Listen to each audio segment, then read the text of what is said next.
ఆంధ్రలో next elections రాబోతున్నాయి కదా, ఎవరు సీఎం అయితే బాగుంటుంది? చంద్రబాబు నాయుడు గారు. ఎందుకని చంద్రబాబు అనుకుంటున్నారు? ఎందుకని కాదు, అంతకుముందు ఆయన 5 years ఉన్నప్పుడు చాలా చేశారు.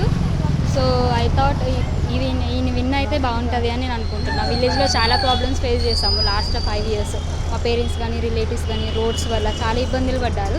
సో ఓకే చంద్రబాబు నాయుడు వస్తే ఓకే కొంచెమన్నా డిఫరెంట్ మారుతుంది కదా అని చెప్పి అనుకుంటున్నా.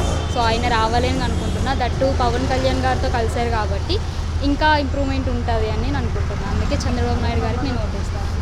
చంద్రబాబు నాయుడు గారికి 40 years ఎక్స్పీరియన్స్ ఉంది కదా, సింగిల్కి ఎందుకు రాలేకపోతున్నారు? ఆ విషయం అయితే నాకు అంతగా తెలియదు. నేను అంతగా చూడట్లేదు న్యూస్ మొత్తం.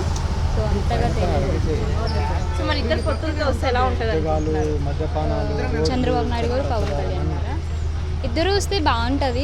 సింగిల్గా వస్తే చాలామంది ఫ్యాన్స్ కన్ఫ్యూజ్ అయిపోతారు ఎవరికి ఓటేయాలని. పవన్ కళ్యాణ్ గారికి ఉన్నంత ఫాలోయింగ్ చంద్రబాబు నాయుడు గారు కూడా ఉంది, కానీ కన్ఫ్యూజ్ అవుతారన్నమాట ఎవరు విన్ అవుతారో అని చెప్పి. సో ఇద్దరు వస్తే బాగుంటుంది.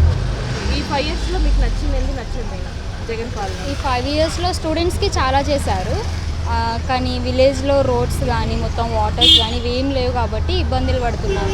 ఒకవైపే ఆలోచించి ఇంకోవైపు ఆలోచించకుండా ఉంటే బాగోదు. సో చేస్తే అన్నీ చేయాలి, లేదంటే ఏది చేయకుండా ఉండడం బెటర్. మద్యపానం అనేది సంపూర్ణ నిషేధం చేస్తా అన్నారు కదా, చేశారా మరి? దాని గురించి నాకు అంతగా తెలియదు, నేను ఎక్కువ చూడని న్యూస్ అందుకే. మరి ఉద్యోగ అవకాశాలు కానీ డెవలప్మెంట్ కానీ రోడ్ల వ్యవస్థ కానీ రాజధాని కానీ ఎలా అనిపించాయి జగన్ గారి పరిపాలన మీకు? ఆయన అన్నీ బాగానే చేశారు, కానీ ఇంకా ఎక్కడో విలేజ్ మొత్తము లేదు, ఏం చేయట్లేదు, ఆయన అసలు ఏం చేస్తున్నారు, మేము అనవసరంగా ఆయన కోటేసాము అని చెప్పి ఫీల్ అవుతున్నారు. మా విలేజ్ మెంబర్స్ అయితే అందరూ అదే ఫీల్ అవుతున్నారు మ్యాక్సిమం. ఈ సంక్షేమ పథకాలలో మీకు ఏది అందింది మీ ఫ్యామిలీకి? నేను స్టూడెంట్ కాబట్టి అమ్మఒడి అందింది, అదొక్కటే తెలిసి. ఇంకా అంతకన్నా నాకు తెలియదు. పింఛన్ కూడా ఇంక్రీజ్ చేశారు అని చెప్పి నేను విన్నా, మా పేరెంట్స్ చెప్పారు అంతే.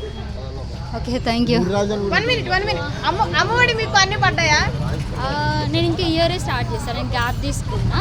మా వాళ్ళందరికీ పడ్డాయి, మా స్టూడెంట్స్ అందరికీ పడ్డాయి. చాలా మందికి జాబ్స్ రాక హైదరాబాద్ అట్లా వచ్చేస్తున్నారు కదా, మెయిన్ రీజన్ నేను కూడా అలానే వచ్చా, జాబ్స్ అక్కడ లేక మరి చంద్రబాబు నాయుడు గారు సీఎం అయితే జాబ్స్ తీసుకొస్తారంటారా? అది ఆయన పెట్టేదాన్ని బట్టి ఉంటుంది. ఆయన తీసుకొస్తే ఓకే, తీసుకురాలేకపోతే ఏం చేయలేము. అది నార్మల్గా ఆ పవర్లో ఉన్న వాళ్ళు చేసే దాన్ని బట్టి ఉంటుంది ఏదైనా సరే. Thank you.